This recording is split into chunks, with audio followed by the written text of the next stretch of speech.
off.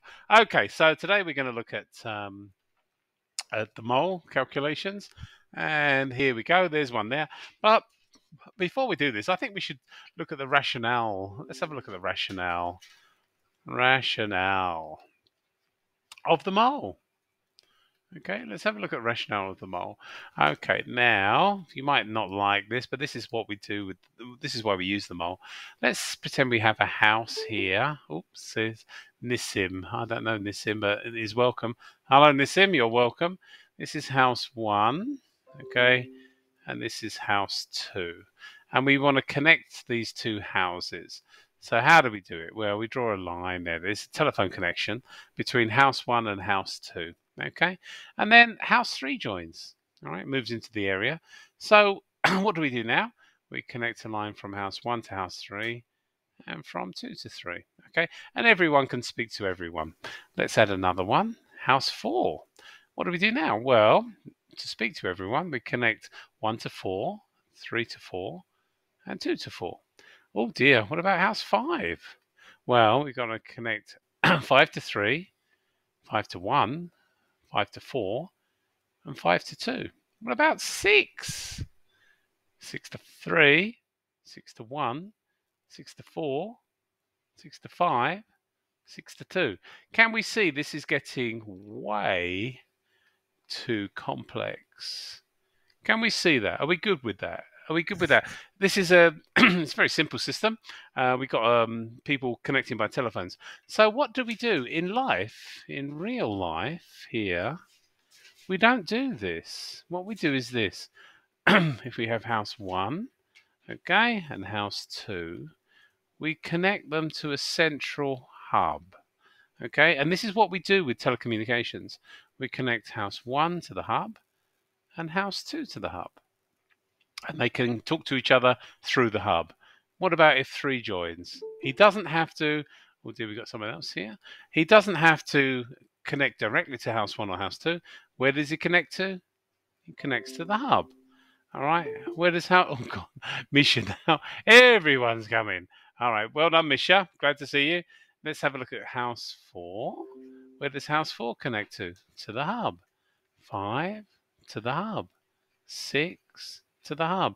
Do you see that? So instead of all this complicated mess we had in the first one, all we have to do is have a hub where everyone connects to.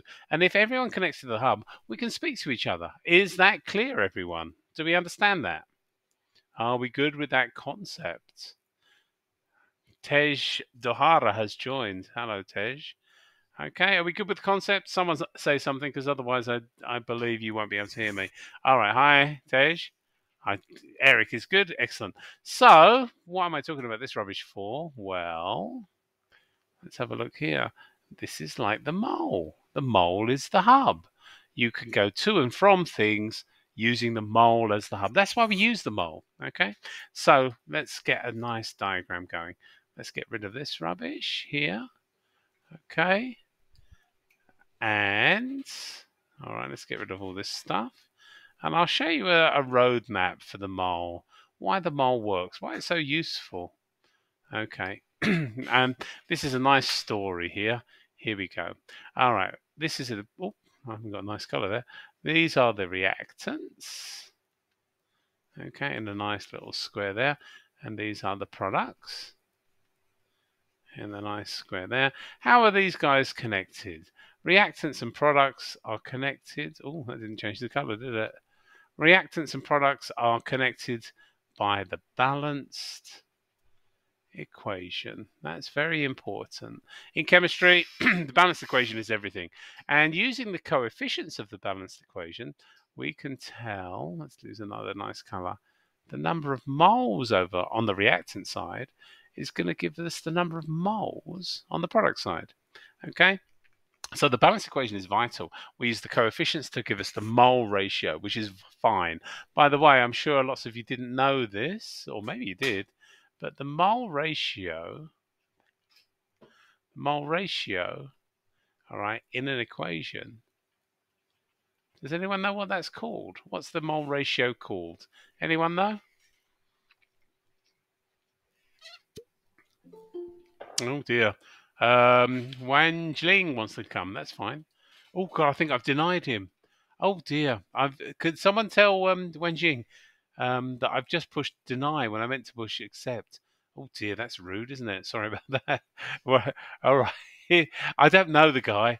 Could someone tell him? That was a total mistake. If you can try again. I just literally the buttons are next to each other and I pushed the wrong one. Zara doesn't know, which is fine. All right. Do you think anyone knows? Anyone know? What's the mole ratio called? Anyone? Anyone want to guess? The mole. Thanks, Sean. Yeah, that's exactly it. Here we are. Arivumati. All right. That's right. This is stoichiometry. That's what stoichiometry means. It's just a ratio, okay? That's all it is. But stoichiometry coefficients, that's it. Ari, I think I'll use Ari in future. All right. Now, no, I don't think it was again, Sean. All right. So the mole ratio is the stoichiometry. So we use the stoichiometry to go from the number of moles of reactants to the number of moles of products. Now, if I give you a mass, all right, what do you do? Well, you convert it to moles. You get the answer in moles using the balanced equation. Oh, here he is. Yeah, I'm sorry. Wanjing. Wanjing, I'm sorry. I pushed deny. That was totally my fault. Oh, was it a girl? All right, Wanjing, sorry, dear. It's not him. Sorry, Zara. God, I better shut up. All right, and what do we do? And then we get the number of moles and we convert back out to mass. Okay? All right, that's how we use the mass. Let's say if I give you a volume of something. If I give you the volume of the gas, what do? You convert it to moles, get the answer in moles, and convert out to volume. And the last one, what's the last one? If I give you a concentration, what do? You convert it to moles, get the answer in moles, and convert it back out to a concentration. Okay, this is the roadmap of the mole. Okay, it's very beautiful. Now you're thinking, what the hell's this? Well, all we have to do to understand this is understand these conversion factors 1, 2, and 3. And this is 1, 2, and 3. How do we use number 1? How do we convert number 1? What's the relationship between mass and moles? Well, number of moles is equal to the mass you're given in grams divided by the relative molecular mass. This is equation number 1.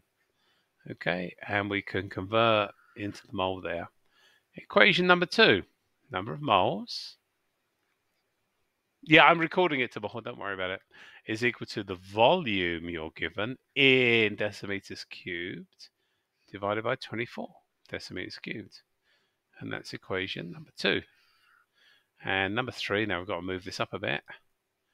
Number 3, number of moles is equal to concentration times volume. And the volume must be in decimeters cubed again. So these are our 3 relationships. These 3 relationships give us everything in chemistry. Okay, now this first one is literally the most important equation in the whole of chemistry. This one here. Okay, but this one is good as well, and so is the last one. Yeah, I am recording. Don't worry, Sean. Don't worry about it. Okay, so when do we use number 1? Let me see a nice green color here. We use number 1 when we're given a mass of something. We use number 2 when we're given the volume. Oh, we have Sohan and Tizo. All right, let's admit them both. Unlike Wenjing, sorry, I think it is. That I denied, but never mind. All right, when do we use the second one? We use the second one when it's the gases. And the third one we use with solutions. Okay, now, because sometimes you're given a volume, you think, is that a gas or is that a solution? Well, you have to be careful, all right? If it's a gas, we use number 2. If it's a solution, you use number 3, okay? So, before I go on to the question I've got here at the top, let me do a simple one. But are we all okay with the roadmap? I know it's a bit messy, isn't it? But are we all good? Do we all understand the roadmap? Just 1 or 2 people to say okay, and I'll move on. Are we good with the roadmap? Yes, Ishmael is good. Zara's good. Samantha's good. Excellent. Tabojo's okay. Tabojo's not good. He's just okay. All right. So let me leave the roadmap there and give you an example from the top of my head. Okay. Let me think of some. All right. Calculate the volume of hydrogen evolved when 48 grams magnesium react with excess HCl. Now, what's the first thing I need to do? The first thing I need is the balanced equation. Okay, so I'm going to give you this. Magnesium. Oh, that's not good. Hold on. Magnesium. There's magnesium plus HCl is going to give me magnesium chloride plus hydrogen. Okay, so where do we start? Where do we start on our roadmap? Well, we've been given 48 grams of magnesium. So here's the roadmap. So we're going to start here. We've been given a mass. So what's the first thing I have to do then? I've been given a mass of something. Anyone want to write it down before I get there? If I've been given a mass, according to my roadmap, what's the first thing I do after being given a mass? Well done, Soham. We convert to moles. Exactly, because that's what the roadmap says. So let's convert to moles. All right, here we go. Now, this is how we do it in chemistry. This is how you should do it. Number of moles of magnesium is equal to the mass you're given, which is 48, divided by the relative atomic mass of magnesium, which is 24. So we've been given 2 moles of magnesium, okay? And now, underneath the magnesium, I write 2 moles. Okay, now let's have a look at our roadmap again. Where are we now? Well, we were given a mass. We were given this guy here. Okay, and now we've converted it to moles. So we're here now. We're underneath the reactants, and we know the number of moles of reactants. What's the next thing I do according to my roadmap? What's the next thing I do? Eric is good. That's excellent, Eric. Well done. Soham is excellent as well. What do I do now? I've got the number of moles of reactants. Look at the roadmap. Don't complicate things. Anyone can join in. Maybe your internet's awful and you can't hear me. All right, no one knows. If you don't know, find the yeah. What do we use now? Find the ratio of that to that. That's right. Find the number of moles of it using the mole ratio. Well done, Ari. And you can use the ratio exactly. In other words, you're all saying it very nicely. But now, what do we use? Here we go. We use the stoichiometry. We use the stoichiometry of the equation, and we've got the number of moles of reactants, and using the equation we find the number of moles of products. Okay, all right, and now let's have a go down. Here we go. Well, what's the stoichiometry of this equation? It's 1 there, and I couldn't care less about this, the HCl, couldn't care less about the magnesium chloride, but the one I need is the one with hydrogen. So there's a 1 there. So the ratio, the stoichiometry is 1 to 1. So what number do I write underneath my hydrogen? I write 1 is to 1, therefore 2 moles is to 2 moles.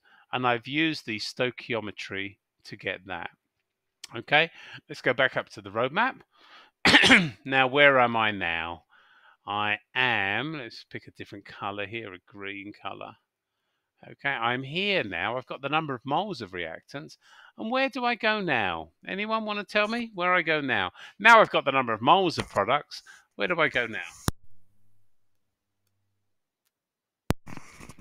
Well, we don't go to back to the mass, Zara, because if you read the question wants the volume of hydrogen evolved. Exactly, Soham. You're right. So I've got 2 moles of magnesium, but I've also, because of this, I've got 2 moles, number of moles, this is what number of moles means. I have 2 moles of hydrogen because of this. And now I have to convert this back out. So let's go to the roadmap again. All right, I'm here. And I want to go here now. So which equation do I use? Well, to go from mass to number of moles, I used equation number 1. But to go from moles back to volume, I must use, well done, Eric, I use equation number 2.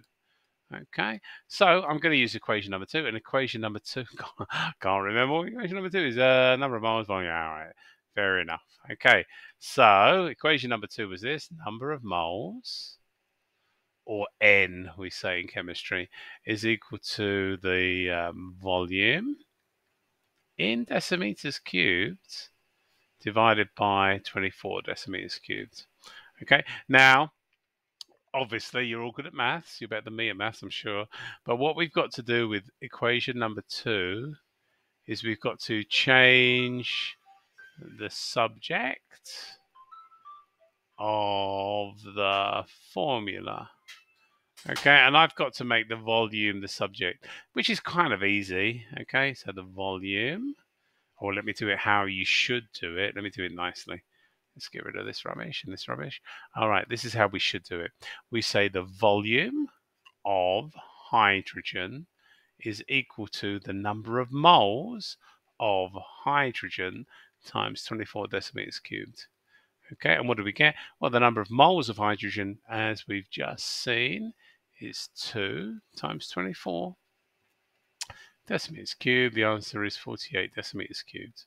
Okay, does that, yeah, well done, Sohan, well done. Do we all understand the rationale behind the mole? Are we all good where we are? We are. Well done. Zara's turned German. All right. Excellent stuff. All right. So we're all good. Well done, everyone. Okay. So, oops, what the hell happened there? Can I command Z? Yeah, I can. All right. So there you go. And that's the rationale. That's how the mole works. It is the hub. Okay. If you remember the telephone exchange example, it's just a hub. So would the balance equation be provided? Yes, it is, Ishmael. 99.99999% of the time, they're going to give you the balance equation. Okay? All right, no problem. All right, so what I'm going to do now is I'm going to get rid of this rubbish. Okay, and it doesn't matter, does it? You know why? Because we're recording this. Okay, all right, here we go. You can see. All right, I'm just rubbing this stuff out here, which is annoying. In the old days, I could just push a button and everything disappeared. But for some reason or other, Microsoft have updated their software to this, and it is beautiful, but it's a pain as well. All right, the avocado constant. I'm assuming that you're on your phone, avocado. That's quite funny. All right. Oh, I've got rid of everything. All right, hold on. We've got to get their question back. What is the Avogadro's constant? All right, we'll get to that in a second. It's a kind of a cool thing, though. Very clever, to be honest with you. All right, we will get to that. If I don't know, maybe we will, maybe we won't. I'd like to be honest with you, but we'll see. All right, right now let's do this one together. Calculate the maximum mass of zinc, which will react with 50 centimeters cubed of hydrochloric acid of concentration 2 moles per decimeter cubed. Okay, now I think the best thing to do is remind us of our 3 equations. Number 1 dealt with mass. Number 2 dealt with a volume of a gas. And number 3 dealt with concentrations. Okay, now number 1 was number of moles is equal to, what is it equal to again? Mass divided by relative molecular mass. Number 2 was number of moles is equal to volume divided by 24. And number 3 was number of moles is equal to CV. This is a summary of our 3. Okay, now there we are. What are we given here? So calculate the maximum mass which reacts with 50 cc's of hydrochloric acid of concentration 2 molar. Would anyone like to tell me which equation we use? 1, 2, or 3? I'm looking at avocado constant. You know what? I love avocados. They're pretty nice. Anyway, which one do I lose? Which one do you reckon? 1, 2, or 3? Well done, Zara. All right. Zara's exactly right. Because if you remember the roadmap, we've got the equation. We've got reactants here. We've got products here. We've got mass, volume, and concentration. Mass, volume, and concentration. In this case, we're given a concentration. So we're going to convert the concentration to moles, get the answer in moles, and then go back out to mass. Okay, because they want a mass. Do you follow me? Well done, Ibrahim. Excellent stuff. Okay, so let me get rid of this rubbish here. Okay, is Wedu with us today, by the way? I didn't see Wedu. Oh, crying out loud, Eric, you're too good for me. All right, so the first thing I want to do, let me get a nice black pen now, because I'm going to use the white stuff at the top. Okay, so the first thing I'm going to do is I want to find out the number of moles of HCl. Okay, and I'm going to use equation number 3. Okay, because that's the one that deals with concentrations. So concentration is 2 times the volume is 50. Now, this is a pain, all right? It says 50 cm cubed, but the volume must be in decimeters cubed. So let me write something down the bottom here. 50 centimeters cubed is equal to 50 divided by 1,000 decimeters cubed. Now, this conversion, unfortunately, you have to know. Now, when I do this, I just do like this. 50 centimeters cubed is 50 times 10 to the minus 3 decimeters cubed. I use this, okay, because I don't like using 2 lines, basically. So I do that. I hope you follow what I've done there. So 2 times 50 times 10 to the minus 3, okay, which is obviously 100 times 10 to the minus 3, which is, oh gosh, is that 0.1? Gosh, I'm awful, aren't I? 100 exponential minus 3. Yeah, 0.1. Okay, so this equals 0.1. Okay, moles. Where do I put this? I am, Tito, I am recording. Relax, guys, I'm recording. All right, don't worry about it. So I've got 0.1 moles of HCl. Where do I write this now? Let me show you. I write it here underneath the HCl because it's number of moles of HCl. So I write down 0.1. If the number of moles, let's have a look at the stoichiometry now. The stoichiometry. Okay, if you look at the zinc and the HCl, what's the some people say stoichiometry, some people say stoichiometry. I don't know what I say, depending on time of day. What's the stoichiometry between zinc and HCl? If you look at it, it's 1 to 2. Well done, Zara. Exactly that. Okay, so if I've got 0.1 moles of HCl, how many moles of zinc will react with that? Well, it's obviously 0.1 divided by 2. And 0.1 divided by 2 is 0.05, isn't it? So underneath my zinc here, I'm going to write 0.05. We're nearly done, by the way. It's a 3-mark question. It's a piece of cake, isn't it? So we now know the number of moles of zinc. Okay, and now we've got to convert the zinc back into a mass. So which equation do I use now? Anyone want to say very quickly? I've got to go back for exactly number 1. Okay, and number 1 is number of moles of zinc is equal to the mass of zinc divided by the relative atomic mass of zinc. Okay, it's all about zinc. All right, now I've got to change the subject to the formula. I need mass, excuse me. So mass must become the subject, and it's the number of moles of zinc times the relative atomic mass of zinc. Now, the number of moles of zinc is 0.05, and the mass, a relative atomic mass of zinc, I've got a feeling it's 65, but I might be wrong. Oh, well done, Ishmael. Well done. So that's it. Let's have a look. I'm going to use my calculator now. So I've got 0.05 times 65, 3.25. Well done. You guys are better than me. Oopsie daisy, something's gone wrong on my screen there. So this becomes 3.25 grams. Okay. Do we all get that? How I did that? Are we good? Are we happy? Any complaints, arguments? Please tell me now. Excellent. Well done, Layla. All right, we're all good. Annabelle's good. Annabelle, I don't know what no means, Annabelle. Is that a good thing or a bad thing? All right, so there you go. Piece of cake, isn't it? Couldn't be easier, really. Right now, well, that's true, Ibrahim. We know that. Right, right. Let's get rid of this rubbish and let's try another one. Now, these guys get harder, obviously. This was a nice simple one, but you know what? You just got to do the simple ones before you do the hard ones. All right. So let's get rid of this rubbish. Oh, gone.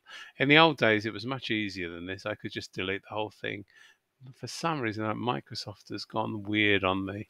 All right, I think that's it. Yeah, I know about Microsoft. They're annoying, aren't they? Right, there you go. So now let's have a look at number two. Number two. This should. Oh, hello, Zara. Do you recognize this one? This is number two. I don't know where you got this from. Where'd you get this from, Zara? This looks hard. All right, it does look hard. Save my exams. I think your exam shouldn't have been saved on this one. This one looks like an A level one. Are you sure it's IG? Are you sure it's IG? Well, I guess it is. All right, let's go. Let's pick it apart, shall we? Now, these ones where there's a lot of writing here, I find let's draw a picture. Okay, because I get confused myself. 10 cc's of 0.1 molar HCl were placed in the conical flask. So the first thing I'm going to do is I'm going to draw a conical flask. Oh, it's not a very good one. It's an awful one. And in the conical flask, apparently, I have 10 cc's of 0.1 molar HCl. This is me being lazy. This is the old-fashioned way of doing it, M. All right. A few drops of methyl orange were added. That's okay. Methyl orange is an indicator. Methyl orange is an indicator. Okay. And it's interesting. Now let's have a look. Let me try and draw the nice colours. It is orange. Methyl orange is orange when it is neutral. All right. But in acidic solutions, let me see if I got a pink. I haven't really got a pink. In acidic solutions, it is red. Okay, when it's acidic. And in alkaline solutions, it goes yellow. Oh, that's not right. It goes yellow when it's in alkaline solutions. But it's an indicator, so don't worry about it. All right.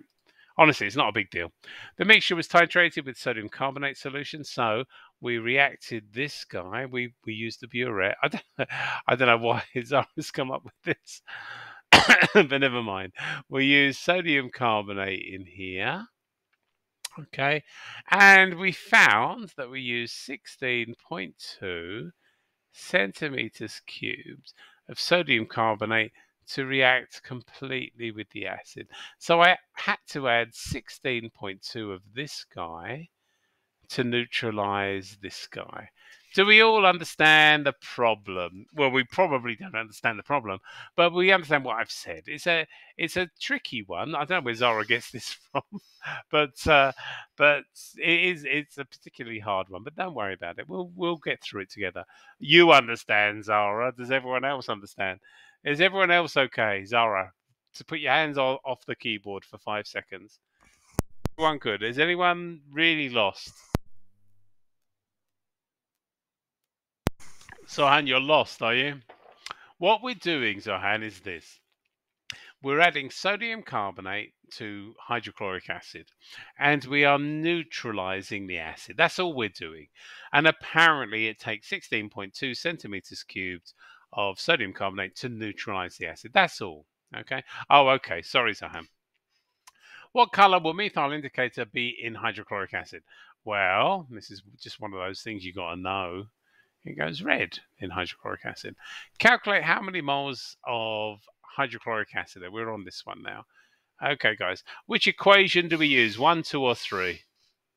Yeah, Zara, that's the thing. You know, you picked stuff from next year, basically. All right. Titration is we use a burette. We add stuff together. Don't worry about it. Okay, Layla, well done. We use equation 3. And if you remember, equation 3 is number of moles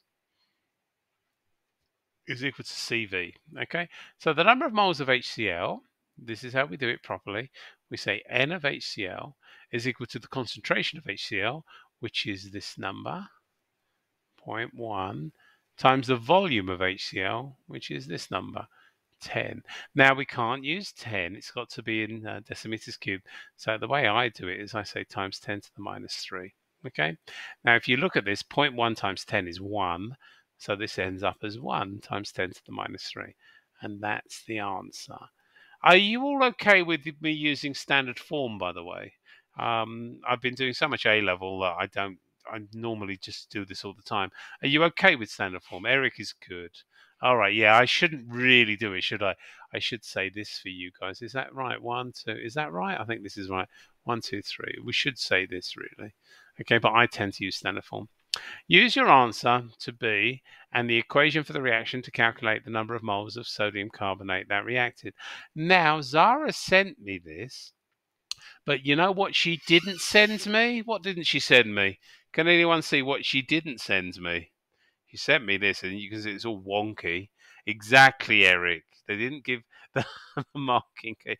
Zara, you're funny. All right. Well done, Eric. You're right. The equation. Now, as it happens, I happen to know the equation for this. Okay. Oh, that's not green isn't good, is it? So sodium carbonate, all right, is this. It's a funny one. It's going to react with 2 moles of HCl.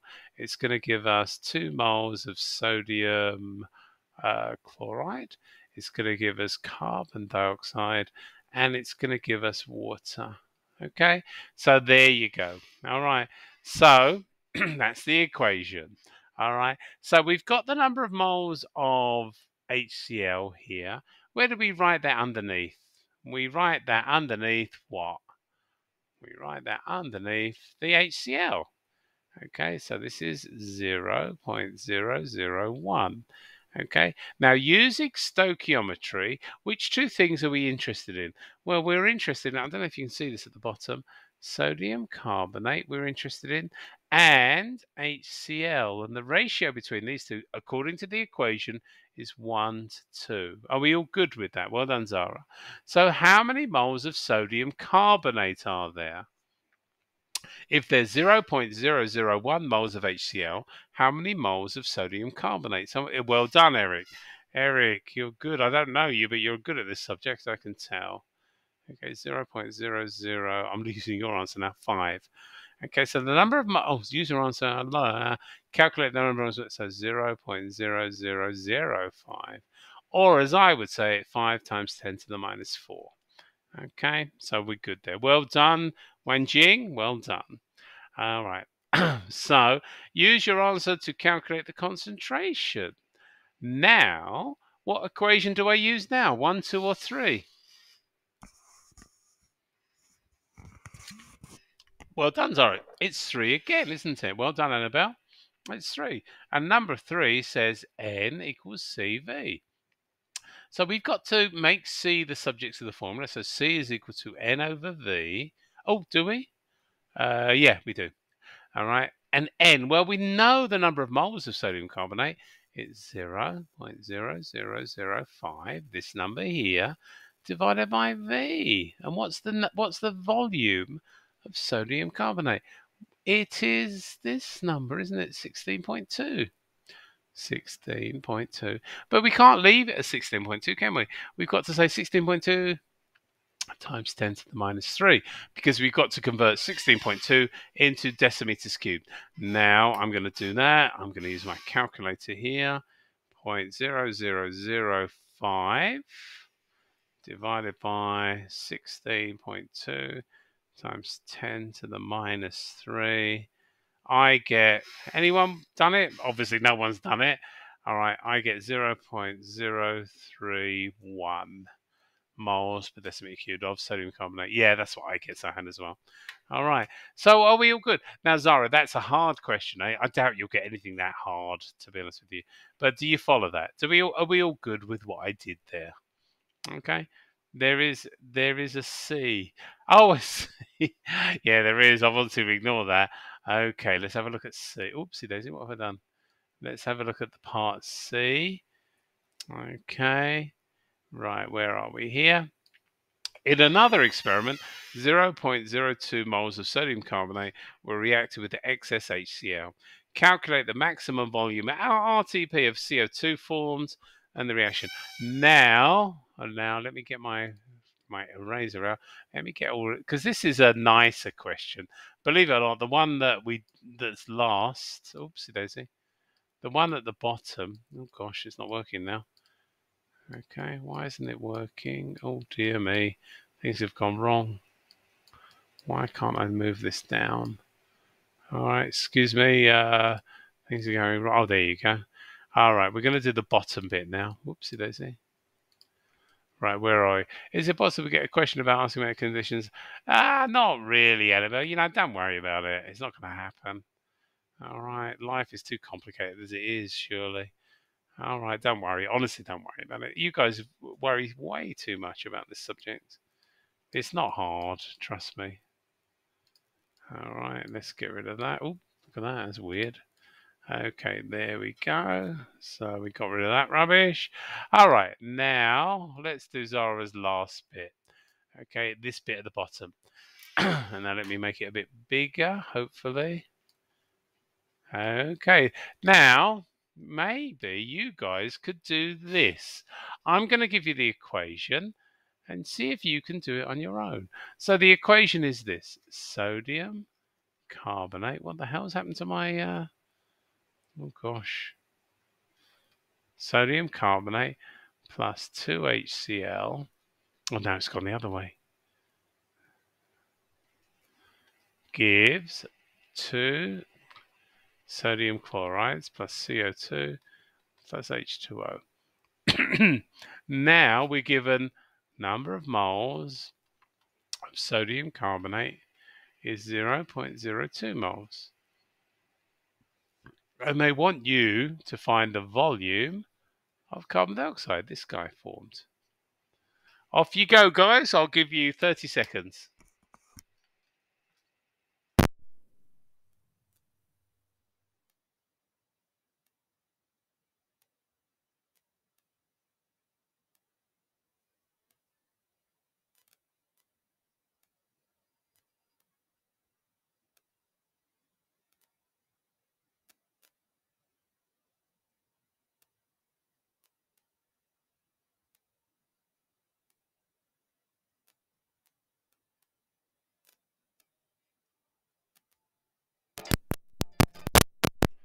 So I can see, well, Eric is pretty good.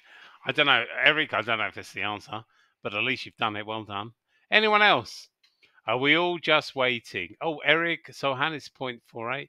It is. Sarah, you're worse than me. That's the sort of thing I would do. Let the other guys do it and say, yeah, I agree. All right, well done. All right, so let's do it then. All right, well done, Ari. Right, let's go. So what do we know? We know this is 0.02. Okay. Now I can't be I don't care what that is. I don't care what that is. But I care about the number in here, which is 1. And the number in front of the carbon dioxide is 1. So the stoichiometry, and I don't know if you've realized this, but I keep on about this word because I want you to get it into your brains. The stoichiometry of this equation, the ones we need, what's the stoichiometry between sodium carbonate and carbon dioxide? It's 1 to 1. So if we have 0.02 moles of sodium carbonate, surely we must have 0.02 moles of carbon dioxide. Okay, so the number under here is 0.02.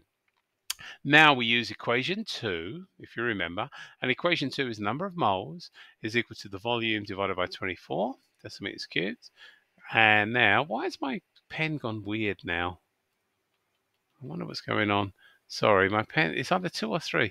All right, so now I have to change the subjects of this. So V equals N times 24 decimeters cubed.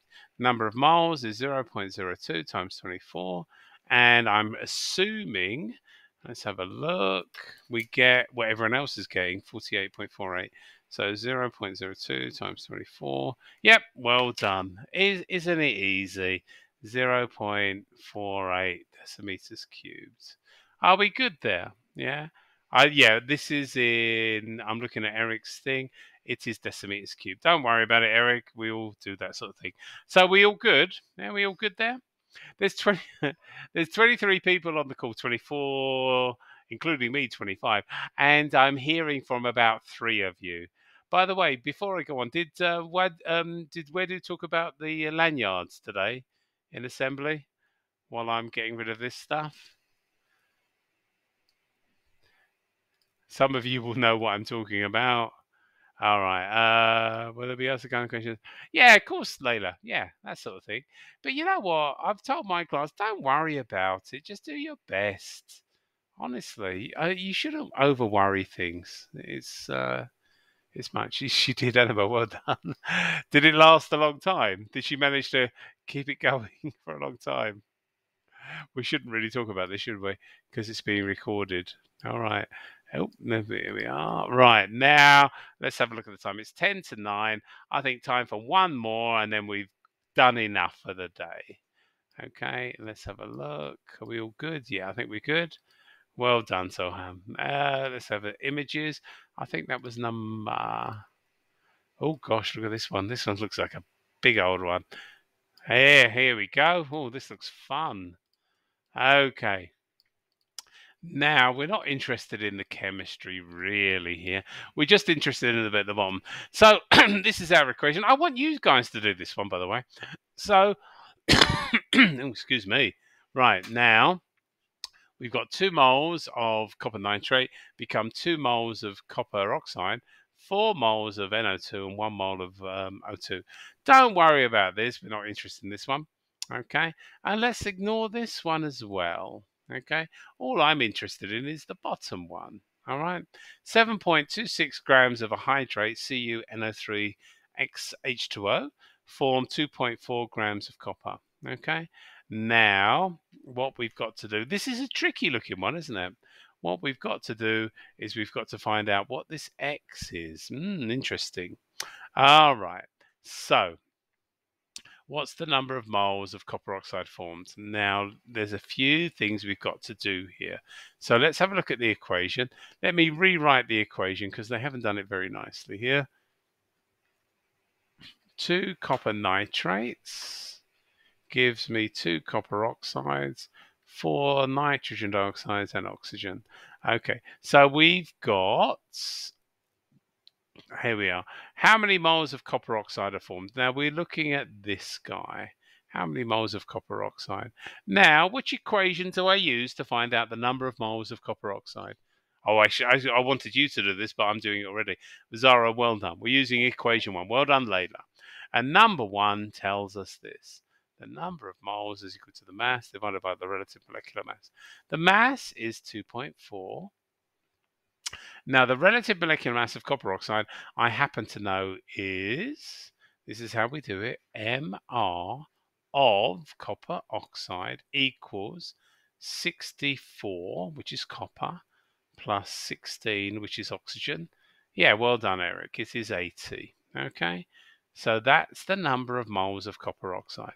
Now, it's 2.4 divided by 80, so I'm going to use my calculator here, 2.4 divided by 80, and I get 0. Well done, Sohan. You guys are quicker than me. This is the number of moles of copper oxide. Now I'm going to write that in my equation. This is 0.03. Yeah. Therefore, so here we go, 0.03 moles of copper oxide. Therefore, how many moles of copper nitrate are there? Anyone want to tell me that answer? Look at the stoichiometry and just tell me that. How many moles of copper nitrate? Well done, Zara. It's the same. Why is it the same? Because the stoichiometry tells me. What does the stoichiometry tell me? It is 2 to 2. In other words, it's 1 to 1. So if it's 0.03 copper oxide, it must be 0.03 of copper nitrate. So this number goes here. Isn't this easy? Seriously? Didn't I see Annabelle? Annabelle, are you good with this, dear? Everyone good? Layla's good. Excellent stuff. What's the mass of 1 mole of copper nitrate? What's this guy? What's the mass here? Oh, this is horrible. Does anyone want to see how we do that? This is the hardest bit, the hardest question we've done today. And this takes a little bit of thought. What's the mass of 1 mole of copper nitrate? Anyone want to guess how we do it? This is our last one today, by the way. Oh, crying out loud. 188. I don't know. You might be right, Soham. All right, but you've gone way ahead of it. It's in the next question. It's in the next question. Yeah, but we don't know. Hold on. We don't. The one that you've got doesn't mean the one you have doesn't include the water, does it? You see what I mean? So no, but don't worry, Soham. This is why we're here. All right. Now this bit is tricky. I'm going to move this up. This is the tricky bit. Now, all of you, if you get what I'm going to say now, you're fantastic. Okay. Now watch this. We know that. What do we know? The number of moles of copper nitrate dot XH2O, we know the number of moles of this is 0.03. Okay, we know that we don't know what X is, but we know the number of moles. Are we good with this? Yeah? Are we happy with that? This next thing, you want to concentrate, all of you, because this is the clever thing. And if you get this, Eric, relax, man. Okay, now this is where we get clever. So 0.03 moles. Oh, gosh, I've messed that up, haven't I? Let me get rid of this. Yeah, right. 0.0. Let me pick a different color. Nice orange, yellow. 0.03 has a mass of, what's the mass of 0.03 moles? Anyone want to tell me very quickly? What's the mass? Well done, Eric. Excellent stuff. 7.26 grams. Now we have here something we call an identity. Okay, we know 0.03 moles has a mass of that. So what do I do now? What shall I do now with that information? And I promise you, if you're concentrating, this is a big deal, what we're going to talk about now. If I know 0.03 moles has a mass of 7.6, what do I do next? Anyone? Ah, silence.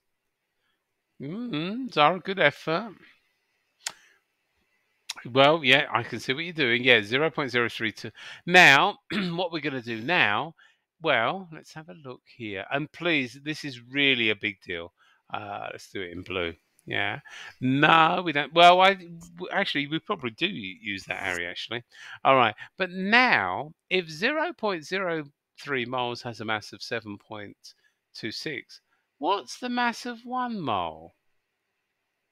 Oh, I've put an S on the end. I don't know why.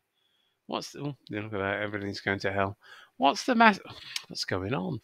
What's the mass of 1 mole? Anyone tell me that?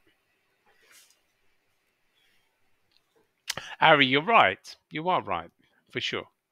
But what's the mass of 1 mole? If 0.03 has a mass of 7.6, what I'm doing is I'm ratioing it up, aren't I?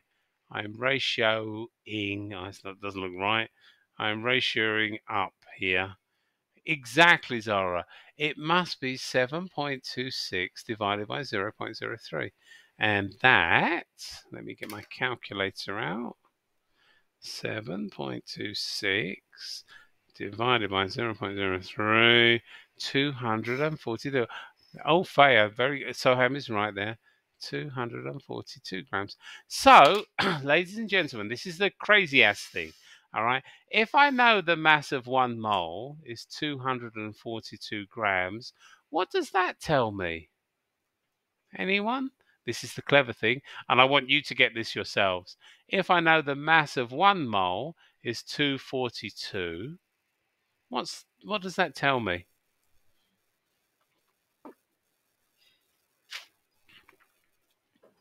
Anyone? Ibrahim's right. It's 242. But what does that mean? So what? Anyone? This is the big deal. This is your chemical futures right now. 242. If 1 mole has a mass of 242, what does that tell you? Well done, Zara. No, you don't. Eric doesn't know. You do know, Eric. You'd be surprised. The mass of water. Guys, I don't know. No, right, it's about the mass. Well, Zohan, you're right. If the mass of 1 mole is 242, that means the relative molecular mass must be 242. Do we get that? Yeah, Ari, forget about that for now. Do we get that? This is a big deal. If you can find the mass of 1 mole of something, automatically you find the relative molecular mass. Are we happy with that? Yeah, and this, I tell you, this is a big deal. If you get this, you're doing good. Okay, so the relative molecular mass is 242 because we found out the mass of 1 mole. That's what 1 mole means. You know, that's I don't know what I'm saying now, but the mass of 1 mole is 242. Therefore, the relative molecular mass must be 242. So, what's the mass of 1 mole of this guy? 242. Yeah. Now it tells us the relative molecular mass, MR, of CuNO3 twice is actually 188 grams. Yes? So that means, that's the mass of 1 mole. Yeah? That means how much water is there in this guy? Well, we know CuNO3 twice dot XH2O has a mass of 242. We know CuNO3 twice has a mass of 188. So the difference between the two, Annabelle's tells me, is 54. Yes. And what must that 54 be attributed to? Well done. Well done, Wenjing.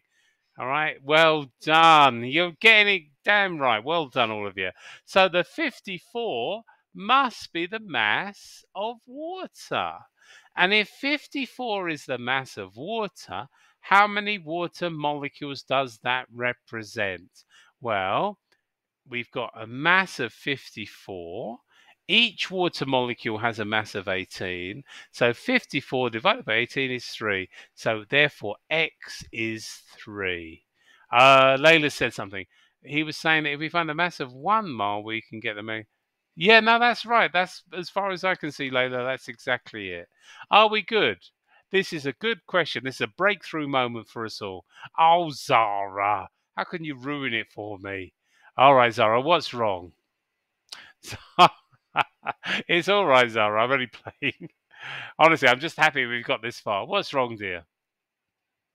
Say something, Zara. Type something, Zara. You got lost. All right, dear. What's the tricky bit, dear? Where did you get lost? Zara. Oh, here she goes. She's gone all live on us. All right, Zara, go on. Yeah, go for it.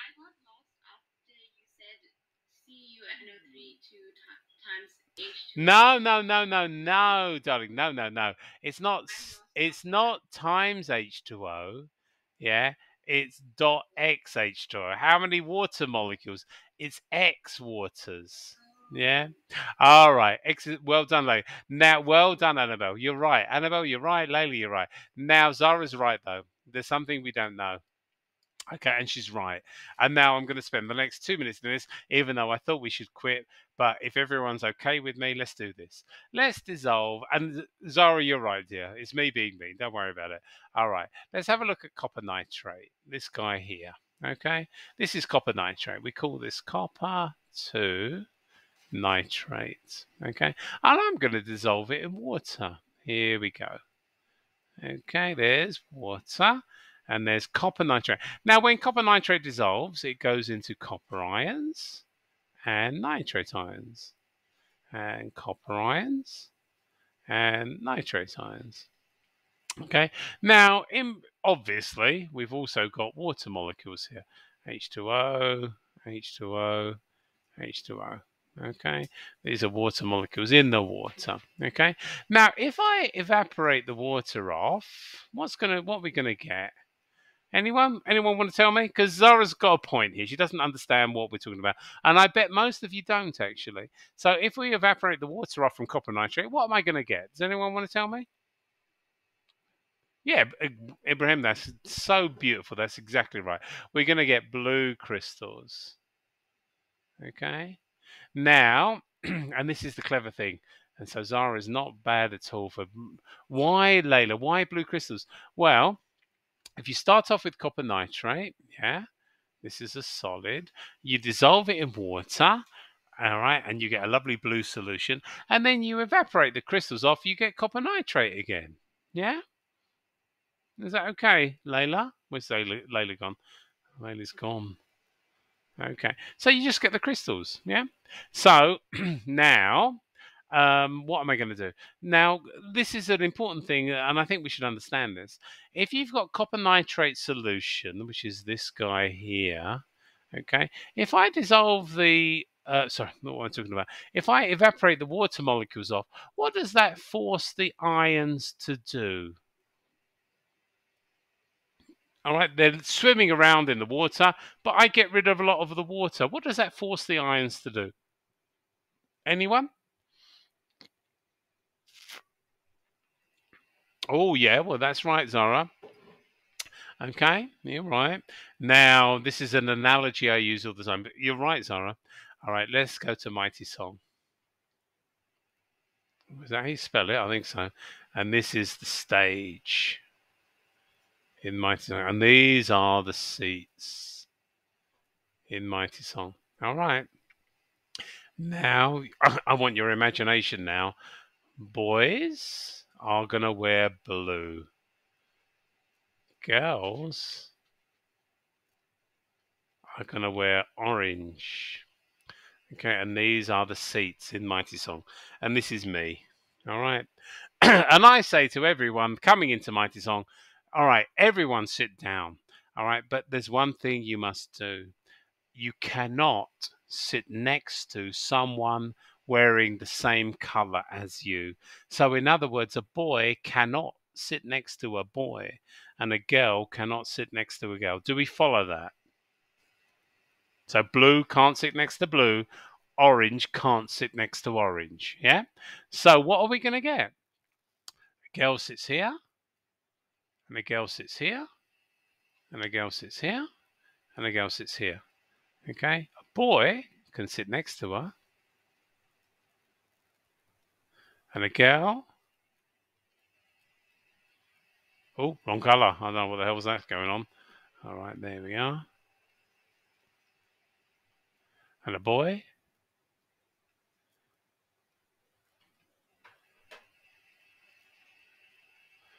And a girl.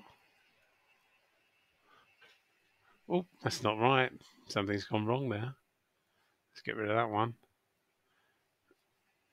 So what would happen if I stood in the front of Mighty Song and said this to the students? What would I observe happening? This is an analogy, obviously, but what would I observe happening in Mighty Song if the boys could only sit next to a girl and a girl could only sit next to a boy? Anyone can anyone understand? Yeah, but what though? Yeah, exactly, Annabelle. We would see a crystal forming, wouldn't we? Does that make sense? Does that make sense? We see a crystal forming. Yeah, exactly, Ibrahim. You would see the boys sitting next to the girls, sitting next to the boys. But in the end, even though I've messed up here, we would see this, wouldn't we? We would see this. The girls. Oh, so yeah, these are the girls. And these are the girls. Oops, that's not right. Oh, let's get rid of that one.